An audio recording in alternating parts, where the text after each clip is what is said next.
ጤና ይስጥልኝ አድማጭ ተመልካቾቻችን ዛሬ ሁለት እንግዶቻችን አይደለም ያው የራስ ስቱዲዮ ተወያዮቹን ይዘን ቀርበናል ዶክተር ተስፋዬ ደመላሽና አቶ ኢያሱ ኤፍሬም ናቸው እኔም አለው ሰለሞን ማስተናግዳችሁ እንግዲህ እንወያያለን ዛሬና በቅድሚያ እንዴት ናችሁ ዶክተር ተስፋዬ ተያዝ ነን እንደምን አለ ደህና እግዚአብሔር ይመስገን በጣም ደህና ነኝ እንግዲህ አድማጭ ተመልካቾቻችን አንድ እንደው ለመግቢያ ያህል ያሰብኩት ነገር አለ እሱን ለመግለጽ እወዳለሁኝ ምናልባት በዚህ በአሜሪካ የምትገኙ በውጭ ዓለምም ቢሆን ተሰሙታላችሁና ትላንት አሜሪካ 250ኛዋን የነጻነት በዓሏን አክብራለች እንግዲህ ጁላይ 4 ያንን ደግሞ ከኛ ሀገር ጋር ስናወዳድረው አሁን ሀገራችን ያለችበት ሁኔታ ስናየው ከ3000 ዓመታት በላይ የኖረች ሀገር በተለይ በባለ ታሪኩ አማራ ላይ የተፈጸመ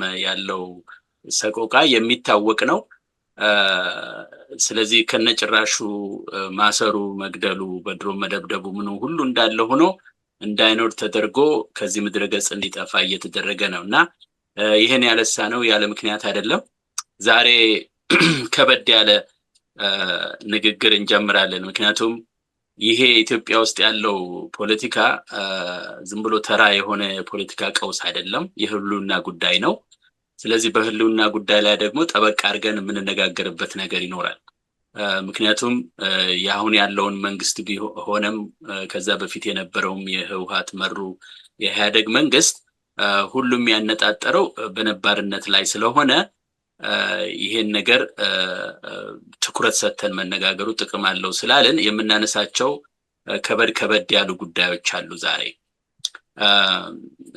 እንግዲህ ባለፉት ጥቂት ሳምንታት በአማራው ላይ መዋቅራዊ ጥቃትና መገለል በዘረጉ ታሪካዊ ጥላቶቹ ትህነግና ኦነግ እንዳሉ ሆነው ግን ከነሱ ጋር የትብብር መንፈስ የሚመስል ዘመቻ እየተካሄደ እናያለን እና ይሄን ጉዳይ በጥልቀት እንመረምራለን መጀመሪያ ግን በርግጥ ህልውና ስንል ምን ማለታችን እንደሆነና ህልውና ሲባል ደግሞ ከሁሉም ከማንም ጋር መተባበር ችግር የለውም የሚል አንዳንድ አፍራሽ አስተያየቶች ሁሉ ስላሉ እነሱ ሁሉ እናያለንና መጨረሻ ላይ ግን ይሄ ሁልጊዜ አማራው ራሱን እየሰዋ የሚያስቀጥላት ኢትዮጵያ ላይ ያለውን ስርዓት ግን እሱን የሚያገልነው እሱን የሚያስወግድ ነው እና ይሄንን አዙሪት ግን ደግሞ መስበር አለበት መቼም ስለዚህ መጨረሻ ላይ እንደመደመው አዙሪቱ ወይም ደግሞ መሰበር ያለበት አዙሪት ስለሆነ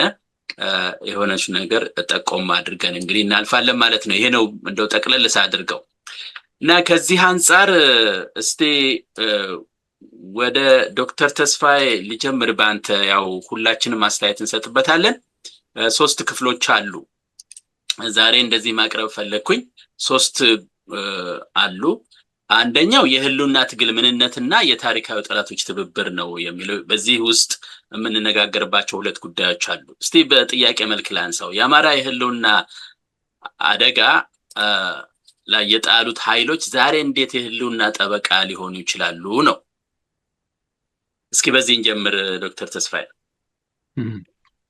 ጠባቂ ሊሆኑ ይችላሉ ጠባቂ ማለት ያው እናደናለን አብረን ብንተባበር አይነት ነገር እንግዲህ አይ ቲንክ ዲያቄው ቀደም ብለን እንደተቆንከው አባባሉ ይሄ የሁሉና ሲባል እንግዲህ ከማንም ጋር መተባበር ይቻላል የሚል እንደ መከራከሪያ ሆኖ ይቀርባል ብዙ ጊዜ አላለም ህልውና በጣም ወሳኝ ስለሆነ ከሆነ ካልሆነ ከማንም ጋር ህይወትን ለማትረፍ ተተባበራለህ የሚል ነው እና ይሄ አባባሉ መከራከሪያ እንዳልከው መከራከሪያ እንጂ ያውም ቀና መንፈስ የራቀው መከራከሪያ ዝም ብሎ ይሄ አይደለም ለፍጆታ ለፖለቲካ ፍጆታ እንጂ ለአማራው እውን የመኖር አለመኖር ጥያቄ ወይም ችግር ዘላቂ መውጫ መንገድ ነው ማለት አይደለም በፍጹም አይደለም ይሄ መከራከሪያ ሆኖ ግን ይቀርባል እንዳልከው እና ምክንያቱም ህወሓት ወይም ወያኔና ኦነግም ለሰሩት ወንጀልና ዛሬም ለሚፈጽሙት ጸረ አማራና ጸረ ኢትዮጵያ በደል ምንም ጸጸት አይሰማቸውም እና ዝም ብለህ ሄደህ ከነሱ ጋር በፖለቲካ አስተሳሰባቸውና አላማቸውም መልሰው ያልታነጹ ናቸው ይሄ ምንድነው የሚሉት ሪኮንስትራክትድ አይደሉም አለ አይደለ? እና ይሄ ነው እንግዲህ የህልውና ትግል ምንነትና ትብብር ለሚለው ትንሽ አንዱ ሁለት ነጥቦች ለውይይት የሚያህል ለመሰንዘር እንግዲህ ስለ አማራው ህልውናም ሆነ ስለ ትብብር እንግዲህ በጥቅስ ምልክት ማስቀመጥ ይቻላል አላለም አንድ አይነት ይሄ ምጽታዊ የሆነ ርቀት መፍጠር ከዚያ ሐሳብ ጋር በቀጥታ ቃል በቃል የምንወስደው ቃል ሳይሆን የምንተቸው ስለሆነ እና ህልውናም ሆነ ትብብር የአማራው ስለ አማራው ህልውናም ሆነ ትብብር ጉዳዮች ያለንን በብዛት የተምታታ ወይም የተደናገረ አስተሳሰብ ወይም አተረጓጎም ከጉዳዮቹ ራሳቸው መለየቱ ይጠቅማል ብዬ አስባለሁ። ለምሳሌ አሁን ትብብር ቢባል ትብብር በመርህ ደረጃ የሚፈለግ ሊሆን ይችላል አይደለም ግን አተረጓጎሙ ምናምኑ ጉዳይ አለ። እንግዲህ ይሄን መለየቱ ጉዳዩ ራሱና የሚሰጠው የተወሰነ በወገንተኞችና በዚህ በዛ ሆኑ ስብስቦች የሚሰጠው አተረጓጎም ራሱ መለየት ይጠቅመናል። እንግዲህ አብዛኛው ብዥታችን የሚመነጨው ከጉዳዮቹ ራሳቸው ሳይሆን ካገላለጽ ወይም አተረጓጎም ሙከራችን መሆኑን ብናውቀው ጥሩ ይረዳናል ብዬ አስባለሁ። እንዲሁም ህልውናን የአማራውንም ሆነ የኢትዮጵያን ህልውና ስናይ በሁለት ዋና ዘርፎች ለይቶ መገንዘቡ ይጠቅመናል። በብዥታ ምናምን ይሄ አላስፈላጊ ክርክሮች፣ ጭቅጭቆች አለ አይደለ ያስወግድልናል ብዬ አስባለሁ። በአንድ በኩል እንግዲህ ከእልቂት ከሞት በህይወት የመትረፍ አለመጨፍጨፍ አለመጥፋት እንደ ህዝብም ሆነ እንደ አገር ይሄ አንዱ የህልውና አካል ነው ብዬ አስባለሁ። ተያይዞም ትንሽ ሰፋና ጠለቅ ብሎ ደግሞ በፖለቲካዊ እና አገራዊ ንቅናቄ የአማራውን ማህበረሰብና የኢትዮጵያን ህልውና ለዘለቄታው ማረጋገጥ ደግሞ ይሄ በሁለተኛ ደረጃ የሚታይ በጣም ይበልጥ ፈታኝ የሆነው ይሄ ነው። እንግዲህ ምክንያቱም ሊገልህ የመጣን በተኩስ በታክቲካዊ እንቅስቃሴ በአካባቢ ሁሉ ልትመክት ትችላለህ እንዳትጠፋ። ግን ለዘለቄታው በሁለተኛ ደረጃ ስታየው ህልውና ብዙ ውጥንቅጥ ያለውና በደንብ ስልት የሚጠይቅ ጉዳይ ይሆናል ማለት ነው። እና በዚህ ነው የማየው ባጭሩ ለመግቢያ ያህል።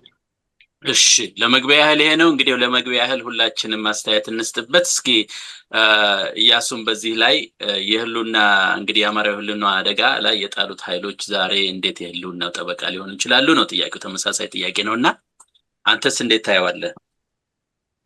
ጥሩ እንግዲህ ተስፋዬ በደንብ ገልጾታል እና ብዙ መጨመር ብዙ የሚያስፈልግ አይመስለኝም። ግን እንደው የራሴን አስተያየት ለመስጠት ምንድነው የምለው በኢትዮጵያ ውስጥ የተነሱት ኃይሎች በውጭም በውስጥም ያሉ ወይም ጸረ አማራ ወይም ቅድም አንድ ቆንጆ ነባርነትን፣ ታሪክን፣ እምነትን፣ ማንነትን የሚጻረሩ ኃይሎች ኢትዮጵያን በፈለጉት መልክ ለመቅረጽና እነሱ በወደዱት መልክ ለማካሄድ ሲፈልጉ የዛ ባለቤት የሆነውን መስራች የነበረውን ተቆርቋሪ የነበረውን አስቀጣይ የነበረውን ማህበረሰብ ማስወገድ አለባቸው ወይም ምሰሶ ማለት ነው። አሁን ለምሳሌ እንደ ምሳሌ ላስረዳብል አንድ ቤቶች ሲሰሩ ምሰሶዎች አሉት፣ ዋና ዋና ምሰሶዎች አሉት። ቤቱን ለማፍረስ ከፈለግ ምሰሶውን ነው የምትመታው እና ይናዳል ማለት ነው መሬት። እና በዚህ በኢትዮጵያ ታሪክ ውስጥ የተፈጠረው ነገር ምንድነው? በተለያየ ዘመናቶች አዲስም አይደለም፣ ከግራኝ መሐመድ ዘመንም ማለት እንችላለን። ግራኝ መሐመድ ኢትዮጵያ ላይ ሲዘምት የዘመተው በአማራው ህዝብና በክርስቲያኑ ህዝብ ላይ ነው። ምንም ጥርጥር የለም። እስከ መጨረሻ ድረስ ከላይ እስከ ጎንደር ድረስ ከሄደበት ጊዜ ጀምሮ ነው። ከዛ በኋላ ለምሳሌ እንደ ጣሊያን አይነቶች ሲመጡ ትልቁን ዘመቻ የከፈቱት በተለይ በሁለተኛ በሚኒሊክ ከተሸነፉ በኋላ ጥናት ወስደው ሶሲዮሎጂ ምናምን ብሎ አንትሮፖሎጂ ሁሉን ነገር ጥናት አድርገው ኢላማ አድርገው የመጡት ይህንን ህብረተሰብ ነው። ዋናው ይቺ ኢትዮጵያ የምትሏትን ማዕቀፍ ያዘው ያ የባሩዝ በርሚል በተጻፈው ያዘው ይሄ ማህበረሰብ ነው እንደ ግሉ አጣብቆ እየመራው ያለውና ስለዚህ ይሄ ማህበረሰብ ይሄንን ማህበረሰብ ዲል ማድረግ አለብን ወይንም ደግሞ አንድ መፍትሄ መስጠት አለብን። ለቀጠናውም አካባቢ አደገኛ የሆነ ማህበረሰብ ተብሎ የተጻፈበት ማህበረሰብ ነው። ስለዚህ ያንን ኮፒ ያደረጉት ኃይሎች ለምሳሌ ጣሊያንም ሲመጣ ትላልቆቹ የመምታት የመጀመሪያው የአማራኖችን የኦርቶዶክስን ሃይማኖት መምታት፣ የአማራ ልሂቃንን መምታት የአማራ ሊዲንግ የሆኑ አርበኞች አንገት እየቆረጠ በአደባባይ ያሰጣበት ሁኔታ ነው። ይሄ ሁሉ የሆነው ያንን ህብረተሰብ ለማንበርከክና ለማጥፋት ነው። ባለቤቱ እሱ ስለሆነ ነው። እና እንዲህ አይነት ነገሮች አሉ። ስለዚህ አሁን ከዛ በኋላ በተለያየ ፖለቲካል ሪዮት ለምሳሌ በብሔር እኩልነትም ስም ይምጡ፣ ዛሬ ደግሞ በብልጽግና ስም ይምጡ፣ ወይንም ደግሞ በኦሮሞም ስም ይምጡ፣ አላማቸው ይህንን ህብረተሰብ መምታት ነው። ይህን ህብረተሰብ ስለዚህ ይህ ህብረተሰብ የህልውና አደጋ ደረሰብኝ ሲል ዝም ብሎ የተወሰኑ ቦታ ፖኬት ኤሾዎች አካባቢ ለምሳሌ ወለጋ፣ አሩሲ፣ ሲዳሞ ብቻ የሞተ ብቻ ሰውን ማለት ሳይሆን ያ የመጀመሪያ የሆነና የመጨረሻው ግን አጠቃላይ ህብረተሰቡን ኒውትራላይዝ የማድረግ ጉዳይ ነው፣ ወይንም እንዳልነበረ የማድረግ ጉዳይ ነው። ደግሞ ከዚህ ቀደም ወይንም ደግሞ አሲሚሌት የማድረግ የማጥፋት አይነት ነገር ነውላ አገር አልባ የማድረግ ጉዳይ። ስለዚህ እነዚህ ችግሮች ሁሉ ምንጮች እነማን ናቸው ብለን ስንናገር በትክክል እናውቃቸዋለን። እና ስለዚህ ከነዚህ ኃይሎች ጋር መልሼ ልተባበር ቢባል በጣም አስቸጋሪ የሚያደርጋቸው ነጥቦች አሉ። እንደሚባለው ቅድም ተስፋም እንደነስ ትብብር ስትል መልካም ቃል ነው። መተባበርን የሚጠላ ሰው የለም። ቃሉ ራሱ ጥሩ ነው። ለምሳሌ አሁን መደመር ይልሃል። መደመር ስትል እንዴ ሰው እንዴት አይደመርም እንዴት አንድ አይሆንም ብለን ጠይቃለን። ግን ከበስተጀርባው ያለው አፕሊኬሽን ወይንም ደግሞ አተረጓጎም በስራ ላይ ሲውል ግን የጥፋት ሆኖ ይገኛል። መተባበርም የምትለው ነገር ከማን ነው የምተባበረው ነው? ምትብብር በቃላቱ ጥሩ ነው። ቢብሊካልም ማለት ትችላለህ። ወንድማማቾች አንድ ሁኑ የሚል ነገር አለ። ነገር ግን ከማን ጋር ነው የምትተባበረው? መጽሐፍ ቅዱስ ሲናገር ከሰይጣን ጋር ተባበር አይልህም። እና አንዳንድ ጊዜ ይቅርታ ለዚህ ቃላት በሰይጣንነት መመሰሌ ሳይሆን ምሳሌውን መስጠቴ ነው። ስለዚህ የምትተባበረው አካል ጋር በትክክል መታወቅ አለበት። እና the same feather ምንድነው fly together የሚባል አለ። ተመሳሳይ ላባ ያላቸው ወፎች ናቸው አንድ ጋር ሊበሩ የሚችሉት እንጂ እርግብ ከነስር ጋር አብራ አትበርም። አመሰግናለሁ። በጣም አመሰግናለሁ። ተስፋዬ ልትነገር ሰለሞን አንዲት ነገር እዚህ ላይ አሁን ያሱ ካረጋ ላይ ያይዤ ምንድነው ይሄ ትብብር ለምሳሌ የሆኑ ያሉ ኃይሎች ዓለም አቀፍ ኃይሎች አገራዊ ኃይሎች ሊሆን ይችላሉ በብቃት የኃይል ጉድለት ሲኖራቸው ለምሳሌ ውጭ ወራሪ ሲመጣ እሱን ለመመከት የሚያስፈልግህ የፖለቲካ ፓርቲዎች ልዩነት እንዳለ ሆኖ ትብብር ትፈጥራለህ፣ ይሄ ቅንጅት ትፈጥራለህ። እሱ አለ። ግን ይህ ነገር ትብብር ማለት ከእንትን አይቀድምም። ለምሳሌ ራስን ከማጠናከርና ራስህ ውሳኔ ሰጪ ወሳኝ መሆን አድራጊ መሆን ፈጣሪ ከመሆን ወደኋላ እንድትል ምክንያት ሊሆን አይችልም። ይሄ ኤክስኪውዝ የሚባለው አለ አይደል? ፋኖ ለምሳሌ ራሱን ማጠናከሩን ሊረሳ አይችልም። ይሄ ገና ለገና ግን ከወዲሁ አለ አይደለም ቀደም ብሎ ይሄ መቀናጀት ምናምን ካለ ከጥቅሙ ይልቅ ጉዳቱ የሚያመዝን ይመስለኛል በብዛት። አመሰግናለሁኝ። እዚህ ላይ የኔንም ማስተያየት እንደው ለመጨመር ያህል አሁን ካንተው ካልከው ጋር በማያያዝ ሁለታችሁም ካላችሁት ጋር እኔም ብዙ የተለየ ሐሳብ የለኝም፣ ተመሳሳይ ነው። ምንድነው ያው ትብብር ሲባል በጣም ጥሩ ይመስላል፣ እንደውም ፖለቲካዊ ብስለትን የያዘ ነገር ነው የሚመስለው እንዴ ትብብር ምናምን ሲባል ማለት ነው። ግን ጠለቅ ብሎ ሲገባ የፓወር ዳይናሚክሱ ሲታይ ይሄ በውስጥ ያለው በኋላ እናነሳዋለን በውስጥ ያለው ጥንካሬ ሳይኖር የመሳሰሉት ነገሮች ሳይኖሩ እንዲሁ በትብብር ስም ዝም ብሎ መሄድ በጣም አደገኛ ውጤት አለው። እንደውም እንደው ትንሽ ከገለጸልኝ ምን ብየዋለሁኝ በዚህ እንደ ሞገድ ነው። በቃ አሁን ልክ ማዕበል ከዚህ መጥቶ ከሌላ ማዕበል ደግሞ በዚህ ሲመጣ ሪሊ ነገሩን ትልቅ የሆነ ማዕበል ላይ ያስነሳ ይችላል። የሚያደርገው ምንድነው ሞገዱን የማጥፋት ነገር ይኖረዋል። በዚህ በፊዚክሱም እንደዛ አይነት ነገር አለ እና አጥፊ የሞገድ መስተጋብር ነው ብዬ ነው የማየው እኔ። አጥፊ የሞገድ ለምሳሌ እንዴት አድርጌ ላስረዳው? ለምሳሌ እንደዚህ ኮንሰርት ላይ ያለን ኮንሰርት ላይ ለምሳሌ ሙዚቃ ስናዳምጥ አንዳንድ ቦታ ላይ የሚጠፉ ድምጾች አሉ። ስፒከር በዚህም አለ። ምንድነው የሚሆነው? ከሁለቱም የሚመጣው ሞገድ ዲስትራክቲቭ ኢንተርፌረንስ ይመጣል። አንዱን የሚያጠፋ ከሆነ አይሰማም፣ ያ ድምጽ ይጠፋል። አንዳንድ ቦታ ደግሞ ሲንክሮናይዝ አድርጎ ሲወጣ ያድጋል፣ በደንብ ይሰማል። ስለዚህ ከሚመስሉህ ጋር ሲሆን አላማህ አንድ ከሆነ ጋር ሲሆን ጥሩ ነገር ይገኛል። አለበለዚያ ግን ተቃራኒ የሆነ ዓላማ ይዘህ ግን መስተጋብር መፍጠር ከመጥፋት አይለይም ብዬ ነው እኔ እንደዛ ነው የማየው። እና እነዚህን ደግሞ ሲታይ አሁን የኦነግም የትህነግም አባሎች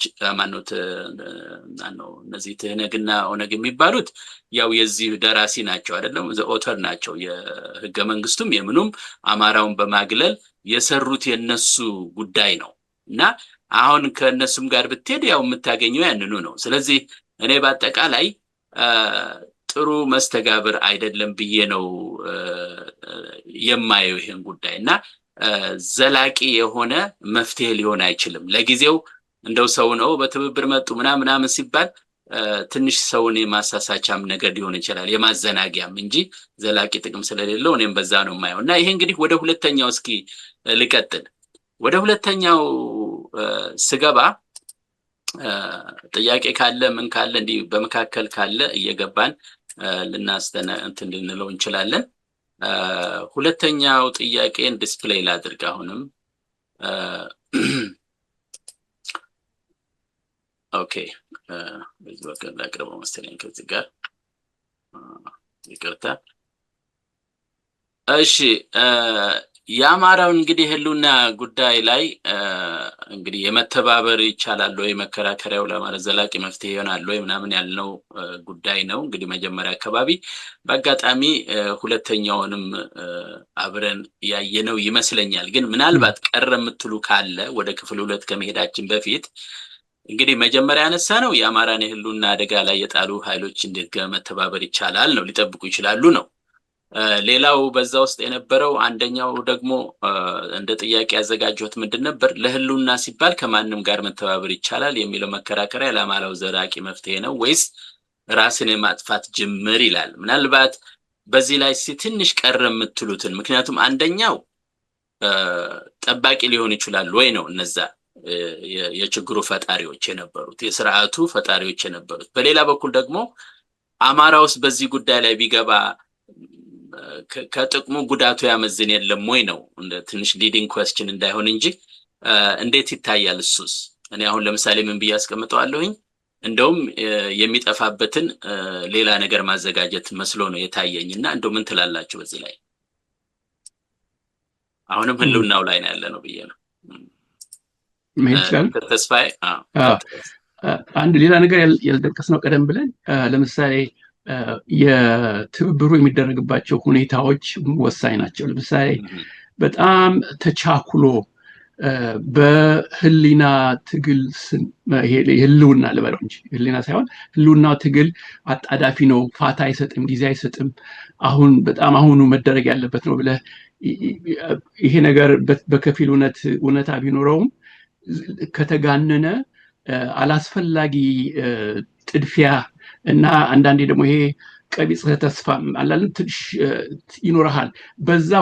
በዛ ሁኔታ የምትገባ ትብብር ገና ከጅምሩ ካካሄዱ አላለም ካነሳስህ ራሱ ለመተባበር አንተ ከአማራው ለምሳሌ ፋኖ ራሱ በጣም ጎጂ ነው እና ይሄ እንዴት ነው የአማራውን ህልውና አደጋ ላይ የጣሉት ኃይሎች ዛሬ እንዴት የህልውና ጠባቂ ሊሆኑ ይችላሉ የሚለው በጣም እንደው በቀላሉ ራሱን የሚመለስ ጥያቄ ይመስለኛል። ለምን መሰለህ እንዴ በህይወት በታሪካቸው በፖለቲካ ታሪካቸው እኮ ይሄ የአማራው ህልውና ጠባቂ ሆኖ የማያውቁ ኃይሎች ናቸው። እንዲያውም አጥፊ አለ አይደለም ይሄ ምንም ግድ የማይላቸው ናቸው ስለ አማራው ህልውና። ከዛም አልፈው አማራው ራሱንና ሀገራዊ ህልውናውን እንዳይጠብቅ ብዙ የጣሩና መጣርም ያላቋረጡ ኃይሎች ናቸው እና ይሄ ምንድነው በሌላ ጎኑ ስታየው እንደው ዝም ብሎ ያለውን የጎሳ ስርዓት ወይም አገዛዝ ወይም መዋቅር ቀጣይ የማድረግ ነው ሄደህ እንደዚህ አይነት ተሳትፎ ስታደርግ። ምክንያቱም እንዳልከው ሰለሞን ይሄ ህገ መንግስት አርቅቀው አውጥተዋል፣ እሱን ስራ ላይ አውለዋል። ያ ሁሉ ደግሞ ከጽንሱ ካፈጻጸሙ ብቻ ሳይሆን ከጽንሱ ጸረ አማራና ጸረ አንድነት ነው፣ ጸረ የኢትዮጵያ አንድነት ሉዓላዊነት እውቅና የማይሰጥ እና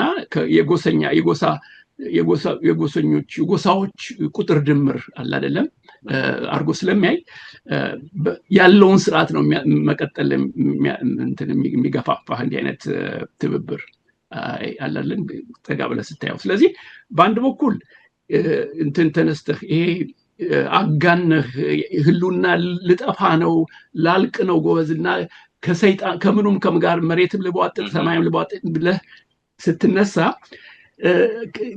ገና ከመነሻ ራስህን አኮላሽተሃል አላለን የራስህን። ምክንያቱም በቃ ረጋ ብለህ አስበህ አለ አይደለም ዘለቄታው ስልቱ ምንድነው እንዴት ነው የሚያዋጣኝ ይሄ ምናምን ሳትል ዝም ብሎ ይሄ የተጣዳደፈ በጥድፊያ እንትን ያለ ነገር ስለሚሆን በጣም በጣም ለስሙ እንደው መልካም ይመስላል እንጂ በጣም እንዳልኩት ቅድም ከጥቅሙ ጉዳቱ በጣም ያመዝናል እና እዚህ ላይ መጠንቀቅ ያስፈልጋል። ትክክል ነው።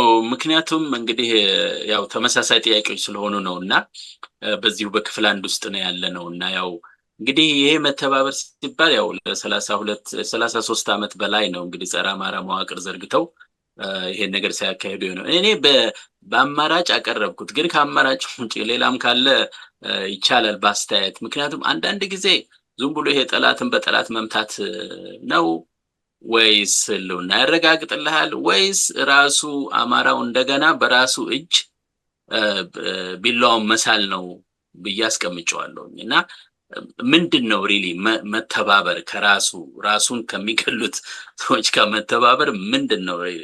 በደንብ ትንሽ እንትን እንበለው ብዬ ነው ወደ ሁለተኛው ክፍል ከመሄዳችን። አንድ የልጆች ፎክ ስቶሪ ወይንም ይሄ የልጆች ተረት ነገር አስታወስከኝ። ይሄን ስትል ግን ተስፋ ሃይማኖትም ታውቁት ይሆናል እና በደንብ ደግሞ ታውቁታላችሁ። እና አንድ ልጅ መጽሐፍ ላይ ነው እና አንድ ጎበዝ ተማሪ ነበር አሉ። ዛፍ ስር ቁጭ ብሎ ያጠናል እና ያጠናና ሲደክመው ወይ ዞር ብሎ ይሄዳል ወይ ቸለብ ያደርግና አንድ ጦጣ አለች ሁሉ ጊዜ እና ትመጣና ትወርድና ልክ እሱ ሲል ቀለሙን ብላ በቃ ትሞጫጭርበታለች ደፍተሩ ላይ እና ተቸገረ በጣም እንደዚህ ያለ ሌላ ቦታ የለውም ማለት ነው ልጁ እንግዲህ ተመታሪክና እና ጦጣዋ እሱ የሚያደርገውን ነገር እንደምታደርግ የምታጠፋበት ስለዚህ ቆይ ብልሃት ልፍጠራለና አንድ ጊዜ ደግሞ እንደገና ቢላው አነሳና እንዲህ ብሎ ትቶት ሄደ። እና ጦጣዋ ወረደችና እንዲህ ስትል አንገቷን ሸረከተችው አይነት ነገር ነው የሚል እንትን ነገር አለውና የሚያሳየን ነገር ይሄ የራስን የማጥፋት አይነት ነገር የሚነግርህ ተረት ምሳሌዎች አሉና አጥፊ የሆነውን ነገር እንዴት ነው ዲል የምታደርገው ነው። አሁን እዚህ ላይ በትክክል እንሄድበት ከተባለ አሁን ለምሳሌ ይሄ ትብብር የሚባለው በትክክል ቃሉን እየተነጋገርን ምን ይልበ ምክንያቱም ሌሎቹ በዲፕሎማቲክ ትንሽ ሸፈንፈን ሊያደርጉት ይፈልጋሉ። ምንድነው የተባለው? አብይ ያለ እዚህ ጋር አብይን ለመጣል ቲፒኤልኤፍ ከዚህ ቀደም ሞክሮ ነበር፣ አልተሳካለትም። ያው አማራን ደምስሶ በአማራ ላይ ተራምዶ ማለት ነው። ስላልተሳካለት ፋኖ ደግሞ ከዛ በኋላም ነው ትግሉን የጀመረው፣ በጣም ተጠናክሮ የጀመረው። ስለዚህ ከዚህ ከአማራ ህዝብ ከፋኖ ጋር ብንተባበር አብይን መጣል እንችላለን ነው። ከዛም ደግሞ ሌሎች ደግሞ ዳይሜንሽን አለ። የኤርትራ ዳይሜንሽኑ ምንድነው? የኤርትራኖቹ ኢሳያስ ከዚህ ቀደም የአብይ ወዳጅ ሆኖ የትግራይ እናቶችንና ህፃናቶችን ብዙ ስቃይና መከራ ያደረሰባቸው እንደሆነ እናውቃለን። ከሱ ጋር ሲጣላ አብይን ደግሞ ፖለቲካሊ መምታት ስላለበት ለዚህ ያገለግሉኛል ብሎ ያሰባቸውን ኃይሎች ማሰባሰብ ጀመረ ነው የሚባለው። እና ከነዚህ ውስጥ እንግዲህ እነ የኦሮሞ ነጻ አውጪ ድርጅት ኦላ በለው ምናምን ጫካ ያለው ፋኖ አለ።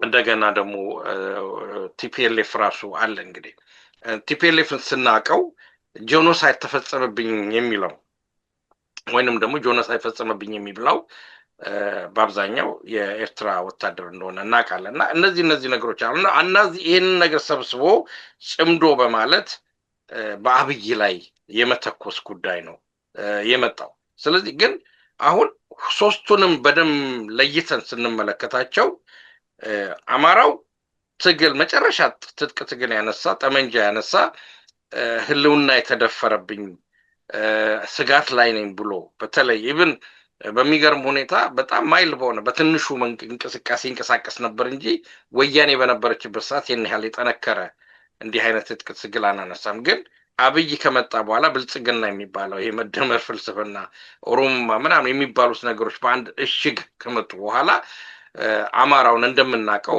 መደጋገም አያስፈልግም። አድማጮች በትክክል የሚያውቁት ነው። በሁሉም አቅጣጫ እየተጨፈጨፈ ይገኛል። ስለዚህ አማራው ግዴታ መነሳት ነበረበት ሳይወድ በግድ።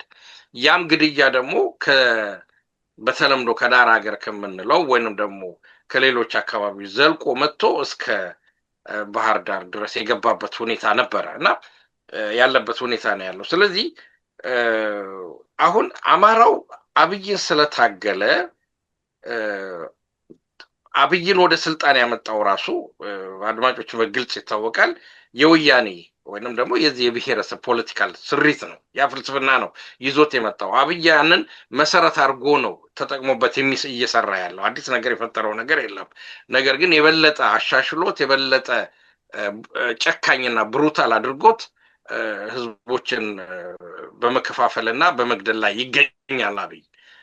ነገሩን አዲስ አበባ ድረስ አመጣው። አዲስ አበባ ድረስ ስንል ከዚህ ቀደም ለምሳሌ በምሳሌ ለመናገር አዲስ አበባ ውስጥ የኦሮሞ ጥላቻ አለ በማለት ከቡራዩና ከሱሉልታ መንግስት የተነካ መጡብኝ በማለት ወዘተ ልገደል ነው በማለት አንዱ ሲያፏጭ በአካባቢ ያሉትን አማሮች መግደል፣ የራሳቸው ሰው ገለው ባሩሲ በባሌ በዚህ አዳሉ ምንድነው ሀጫሉ ግድያ በኩል የደረሰውን ሁሉ እናውቃለን። እና እነዚህም በሙሉ ስትመለከታቸው ፖለቲካውን የበለጠ አግረውት ለራሳቸው እንዲጠቀሙበት ነው።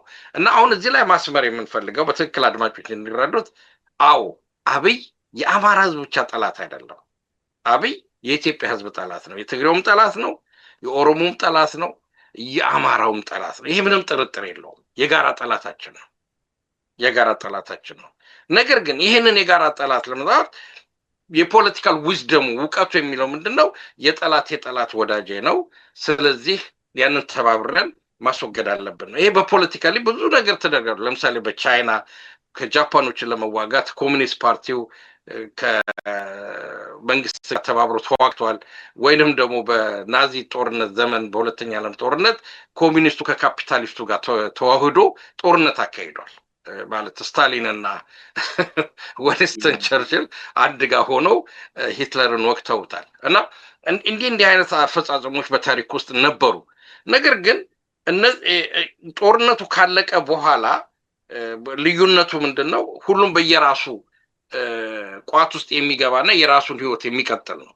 የኢትዮጵያ ለየት የሚያደርገው ግን አሁን እነዚህ ሰዎች የሚሉ ነገር ለየት የሚያደርገው ነገር ግን ወያኔን ብትመለከተው ሰላራዘም ኮንከራ ሳጥሮ ለማለት ወያኔን ብትመለከተው ለምሳሌ በአማራ ክልል ላይ የሚቀርቡትን ጥያቄዎች ያላነሳ ነው እስከዛሬ። ስለ ምዕራብ ትግራይ ቁጭ ብሎ የሚያለቅስ ነው፣ ስለ ራያ ቁጭ ብሎ የሚያለቅስ ነው። ከዛም አልፎ ተርፎ እንደውም አንዳንድ ጊዜ እኔን ስትጠይቀኝ ፍሮም ዘ ሆርስ ማውዝ አይነት ነገር ነው የሚሰማኝ።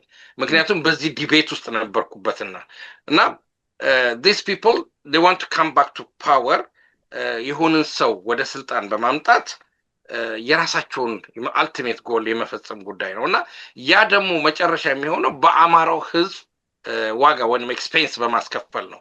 ይህ ነገር በትክክል ይሆናል ወይ ብለን ብንጠይቅ የሚሆን ጉዳይ አይደለም።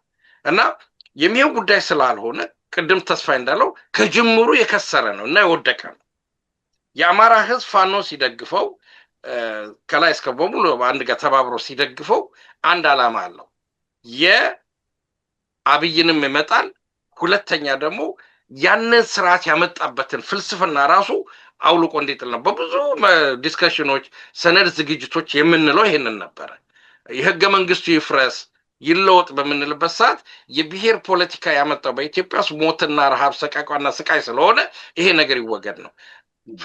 ወያኔ የምትለው ደግሞ ይሄንን ነገር አስነጨ ወልቃይትና ራያን ወስጄ የራሴን መንግስት አቋቁማለሁ የሚል ነው እና በጣም የተሳሳተ ነው። መጀመሪያ መሸነፍን ያመጣል። እችል በልናል። ሌላው ደግሞ በጣም መነጋገር ያለብን ነገር ምንድነው? የኢትዮጵያ ህዝብ አንክቶ የተፋውን ወያኔን ማለት ለምሳሌ ሶማሌው አለ፣ አፋሩ አለ፣ የደቡብ ህዝብ አለ፣ ጋምቤላው አለ፣ ቤሻንጉሉ አለ። የተፋው ህዝብ ዛሬ አማራው ራሱ ተሸክሞ በዚህ ህዝብ ላይ ልጫን ነው ብሎ ቢናገር በነገራችን ላይ ይሄ ትንሽ ያስቸግራል። የአማራውን ፖለቲካ ሪፕሬዘንት የሚያደርጉት ኃይሎች እንበላቸው ወይንም የሚወክሉ ኃይሎች ብንላቸው ጥሩ ነው። እነዚህ ሰዎች ይሄንን ነገር አምጥተን ወያኔን መልሰን 4 ኪሎ እናስገባለን ቢል ሌላው ህዝብ ራሱ በደስታ ሊቀበልህ ይችላል ወይ? በደስታ ሊቀበልህ ይችላል። አማራውን እንደው በቃ አማራው እንደው ወክሎ የአማራው ህዝብ መጀመሪያ አይቀበልህም፣ ሁለተኛ የተቀረው የኢትዮጵያ ህዝብ አይቀበልህም። ስለዚህ ከመጀመሪያው የከሸፈ የወደቀ የፖለቲካል ቲንኪንግ ነው፣ አስተሳሰብ ነው። ስለዚህ ይሄንን በትክክል መታወቅ አለበት እና መሰረታዊ የሆነ ችግር ያለበት ነው። እንደሌላው ከጠላት የጠላት ወዳጄ ነው ከሚለው መርሆ ጋር አብረህ እንኳን ልታስኬድ የማትችለው በጣም ስቲኪ የሆነ ፖይንት ነውና ወደ በኋላ ደግሞ ወደ ሌሎች ዝርዝሮች እመጣበታለሁ። አዎ እንመጣበታለን። እንደገና ሌሎች አሉ። በተለይ የሚዲያውን ዘመቻ በተመለከተ በሁለተኛው ክፍል አሁን ወደዛ እሄዳለሁኝ። እኔም አሁን ከተናገርከው አንጻር ሲታይ ምንድነው እነዚህ ሰዎች ኦልሬዲ ከ9 ነው አገሪቷን ከፍለው በህገ መንግስቱ መጀመሪያ ላይ ያጸደቁት እና ያንን ይዘው አሁንም የትህነግ ሐሳብ በጣም ግልጽ ነው።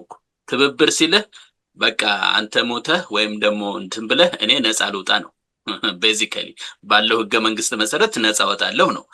ቢያንስ እንኳን ከኦነግ ከሚባለው አብረው ከፈጠሩት ጋር እንኳን ምንም አይነት ጸብ የላቸውም እስከዛሬ ድረስ እንዳየሁት ከሆነ ምንም ጭቅጭቅ እንኳን የላቸውም። በጣም ነው የሚስማሙት። ስለዚህ በእነዚህ መካከል አማራው ገብቶ ማድረግ ማለት በጣም አስቸጋሪ ነው። እንደው ብታደርግ እንኳን እንዴት ነው የዚህ የስብዕት ማዕከል እኮ አለ። የስብዕት ማዕከልህን ራስህ አድርገህ ከዛ በኋላ የምታደርገው ንግግር አንድ ነገር ነው።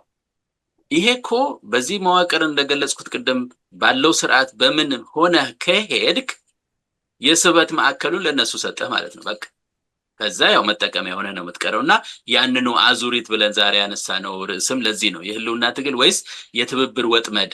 የአማራ ፖለቲካ በታሪካዊ አዙሪት ውስጥ ነው ያልነው ርዕሱን አድማጭ ተመልካቾቻችንና ከዛ ጋር የሚሄድ ነው። አሁን እስቲ ወደ ሁለተኛው ክፍል ልሂድ። ሰለሞን አንድ ባክ አሁን ይሄ ጉዳይ በደንብ እንነጋገርበት ስላልክ ነው ቅድም አንድ ይሄ ትብብር ምናምን የሚለው አደራረጉ ሁኔታውን ስታይ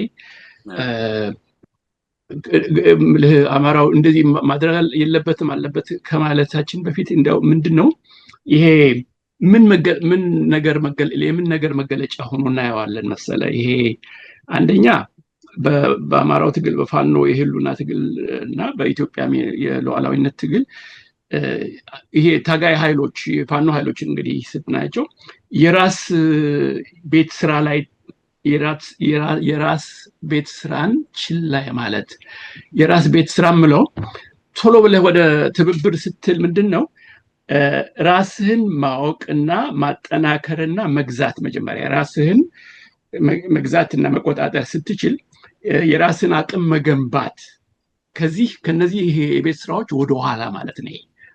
እሱን ወደ ጎን ስትተህ ቶሎ ብለህ ይሄ ምንድነው የሚባለው የፈረንጆች the line of least resistance የሚሉት አለ አይደለ? አንድ ቦታ አንድ ጋር ስትሄድ ትግሉ በጣም አስፈላጊ ስለሚሆን የሚያስከፍለውን ዋጋ ከፍለህ ትሄዳለህ በዛ በኩል። ግን ዝም ብለህ አስፈላጊም ትግል ቢሆን ብቻ ቀለል ያለውና በጣም ቀላሏ መንገድ የቷ ናት ብለህ ፈልገህ ስትሄድ ይሄ ነው ማለት ነው። ህዝብ ቶሎ ብለህ ትብብር ትላለህ እና አንደኛ ይሄ የራስህን ኃይልና አቅም ግንባታ ወደ ኋላ ትላለህ።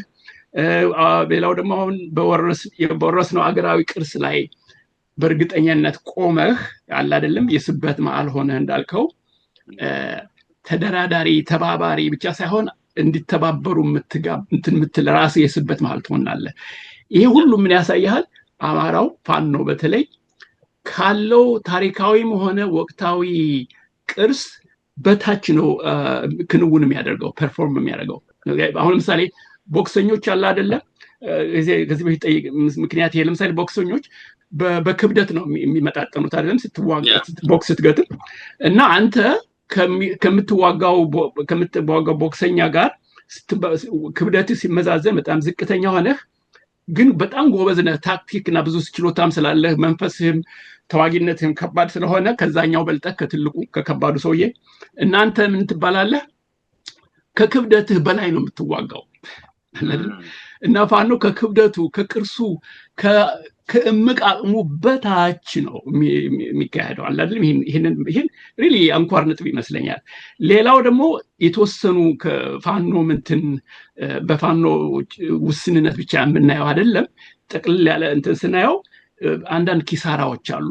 በኢትዮጵያ ምድር የፖለቲካ ምህዳርና ትግል ሜዳ ላይ አንዳንድ 2-3 ለመጥቀስ ኪሳራዎች ምላቸው የርዕዮት ያስተሳሰብ ኪሳራ አለ። ወያኔም ይሁን ፋኖም ይሁን ሻዕቢያም ይሁን ምናምን አሁን ያለንበት ዘመን ጥሩ የሆነ ዘላቂ የሆነ ፈርጠም ያለ መርህ ሰርተህ ያንን ተከትለህ ግብ ማድረስ በጣም ችግር የሆነበት ዘመን ያለ ነው። ርዕዮት አስተሳሰብ አሁን ለምሳሌ ትብብር የሚለው በቃ ስለ ራስህ የምታስበውና ስለ ሀገርህም ስለ ትግልህም የምታስበው ስልት ምናምን ሁሉ እሱ ይጓደላል። ስልታዊ ራዕይ ይጎልሃል። ድርጅታዊ ስነ ስርዓት ወይም ዲስፕሊን ይጎልሃል። ይሄ ሁሉ ማሳያ ነው። ይሄ ድርድር የሚለው ነገር መረባረቡ የነዚህ ሁሉ ድክመቶችና ውስንነቶች ማሳያ ሆኖ ሊታይ ይችላል በተጨባጭ ስናየው ታሪኩን። እናመሰግናለሁ። አመሰግናለሁ በጣም ነው። እንግዲህ እስቲ ገባ እንበል። እንግዲህ አሁን ይሄን ምጨምረዋለህ እያሱ ነው። ተስፋ የባለው ነገር ላይ ትንሽ የበለጠ ወደፊት ገፋ ለማለትና አድማጮቻችን በደንብ እንዲረዱት ለማለት ነው። እንደው አንዳንድ ቁጥሮችን መጥቀስ ጥሩ ነው። ለምሳሌ የፋኖ ኃይል መሰረት የሚያደርገው በአማራ ህዝብ ላይ ነው። መንግስት እንኳን በዳታ በሚያምነው በሚቀበለው ማለት ነው እስከ 30 ሚሊዮን ከዛ በላይ የሆነ ህዝብ ነው በቁጥር ደረጃ ማለት ነው። ስለዚህ በቂ የሆነ የሰው ኃይል ማግኘት የሚችልበት ነው አንደኛ።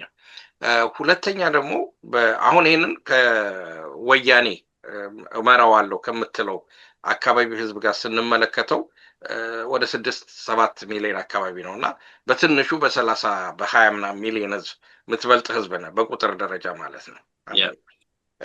በሁለተኛ ደረጃ ደግሞ በጂኦግራፊ ወይንም ደግሞ በመሬት ስፋትና ይዘት ብንመለከተው ወያኔ ያስተዳድረዋል የምትለው ክፍል አካባቢ ፕሮባብሊ አንድ ክፍለ ሀገር የአማራ ተብሎ የተሰጠውን የሸዋን ወይንም ምናምን ግማሽ ወይንም ደግሞ ከዛ ብዙ የሆነ በቆዳ ስፋቱ ማለት ነው። ያ ደግሞ የኢኮኖሚን የሪሶርስን የማግኘት አቅም የሚያሳድግ ነው። ሁለተኛ ደግሞ በጦርነትም ሆነ በትግል ወቅት ላይ የተለያዩ ገዢ መሬቶችን ሊኖርህ የሚችል ሁኔታዎችን የሚፈጠር ነው እና ይህን ሁሉ እምቁ ሁኔታ ይዘህ በአነስተኛ ደረጃ የእነሱ የሚያመጡት መከራከሪያ ነጥብ አለ።